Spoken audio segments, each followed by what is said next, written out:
Precautions for preventing an electric shock.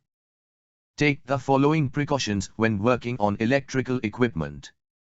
Remain calm and consider the possible consequences before performing any action.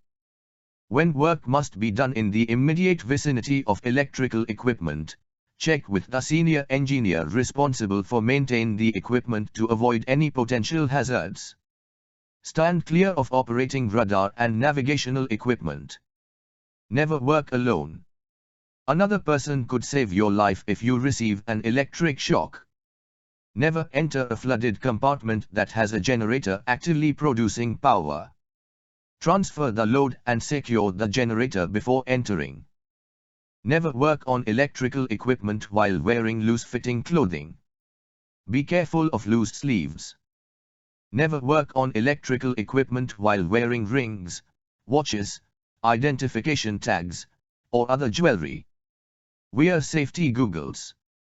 Electric arcs or flashes or from flying objects resulting from electrical explosion and sparks could damage your eyes.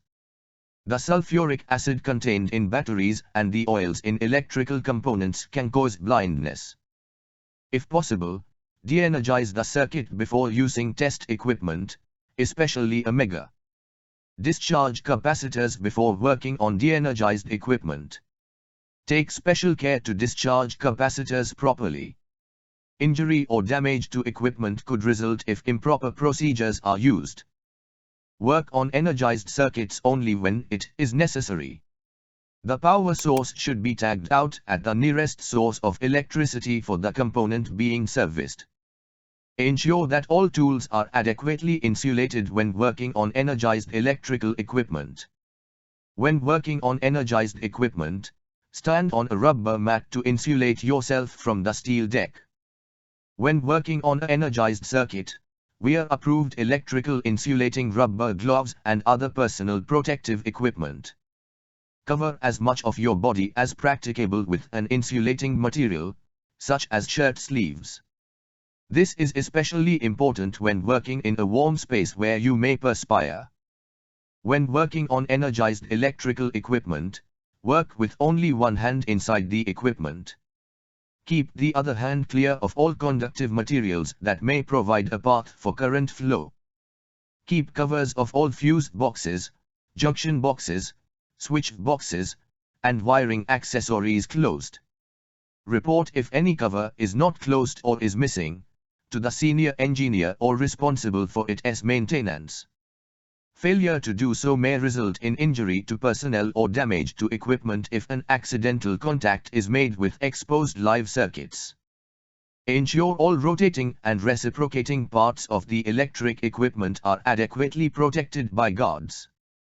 Secure power to the affected circuits if there is an electrical fire in a compartment.